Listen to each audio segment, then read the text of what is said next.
ternyata kami dikaruniai lagi anak. Bukan lagi satu, tapi dua. Mungkin secara manusiawi, apalagi ini Tuhan, dengan keadaan ekonomi kami seperti ini, Engkau masih percayakan kepada kami anak.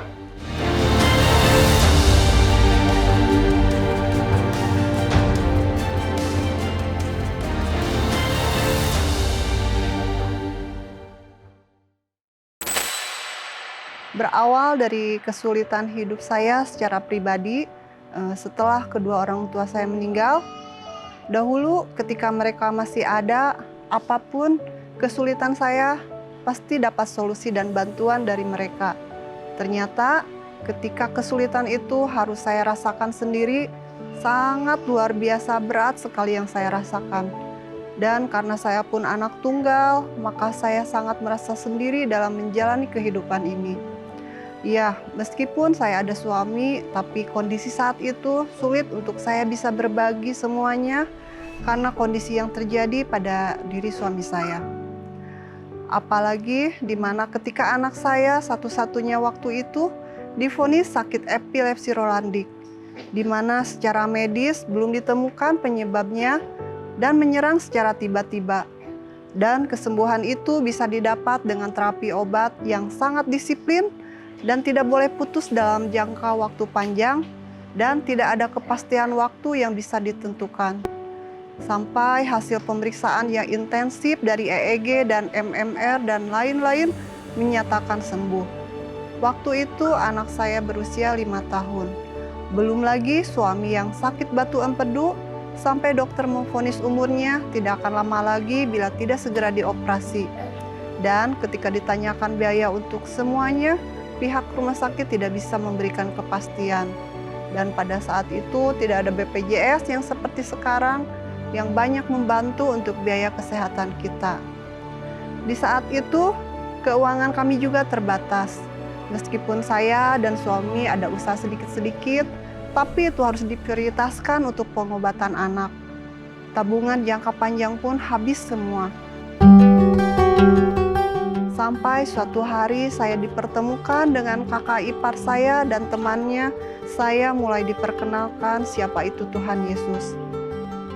Tahun 2013, saya menyerahkan diri saya dan anak saya yang sakit waktu itu kepada Tuhan. Waktu itu usia anak saya 10 tahun. Puji Tuhan, mukjizat kesembuhan itu terjadi atas anak saya. Dan dengan iman saya yang baru ini, setiap waktu saya doakan kesembuhan untuk suami saya.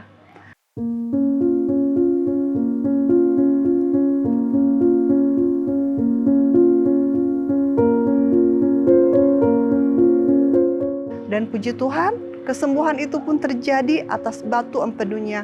Dia tidak sampai dioperasi, dia sembuh hanya dengan terapi obat. Malah di waktu itu setelah dia sembuh, kami dikaruniai anak kedua.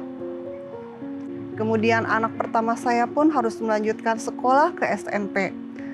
Seiring berjalannya waktu, ternyata muncul lagi masalah kesehatan di suami saya, yaitu HB-nya ngedrop sampai 5. Ketika dicek oleh dokter, di situ dokter mengharuskan disegerakan untuk melakukan transfusi darah. Karena hanya transfusi, kami pun memutuskan untuk dilakukan di RSA. Itu yang ada dalam pemikiran saya waktu itu. Saya diberikan petunjuk oleh Tuhan untuk menghubungi pendeta Edwin Berhitu, satu-satunya pendeta yang saya kenal. Dan setelah itu suami mendapatkan pelayanan dan pemeriksaan, serta tindakan serta untuk transfusi. Itulah jalan Tuhan yang kami rasakan, terutama saya secara pribadi. Setelah kesembuhan itu, ternyata kami dikaruniai lagi anak. Bukan lagi satu, tapi dua. Mungkin secara manusiawi, apalagi ini Tuhan, dengan keadaan ekonomi kami seperti ini, Engkau masih percayakan kepada kami anak. Jujur ada rasa beban untuk ini semua. Tapi semua hal yang terjadi harus kami jalani. Disinilah proses pembaharuan iman saya terjadi. Tapi disinilah yang ingin saya saksikan kepada semuanya, ketika kita setia memberikan perpuluhan dan persembahan kepada Tuhan, pasti Tuhan akan memperhatikan setiap kita. Tuhan akan selalu bersama kita dan memberkati untuk mencukupkan semuanya. Jujur, banyak orang yang menjadi perpanjangan tangan Tuhan untuk membantu kami sekeluarga yang tidak kami kenal secara pribadi, bahkan bertemu pun kami tidak pernah. Inilah kasih Tuhan Allah buat kami sekeluarga. Puji Tuhan, meskipun dengan kondisi saya yang saat ini tidak bekerja, tapi Tuhan pekerjakan saya untuk bisa melayani di dalam grup KPA for the Bible, yaitu mengajak orang-orang untuk membaca Alkitab setiap harinya secara rutin dan belajar bersama untuk kami beroleh memperkuat iman kami.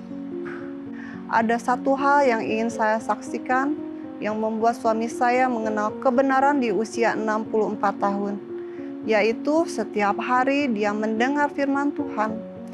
Puji Tuhan, saya senang sekali ikut KPA, terutama di KPA for the Bible, di mana kami membaca 3-4 pasal setiap hari. Sekarang saya pun meneruskan bersama teman-teman yang lain KPA ini.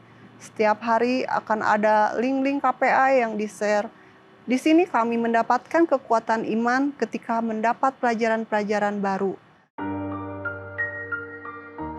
Ada satu ayat yang selalu terngiang dan memberi semangat untuk saya, yaitu di Yesaya 51 ayat 11, yang isinya, "Demikianlah firman-Ku yang keluar dari mulut-Ku, ia tidak akan kembali kepadaku dengan sia-sia, tetapi akan melakukan apa yang Kukehendaki dan akan berhasil dalam apa yang Kusuruh kepadanya."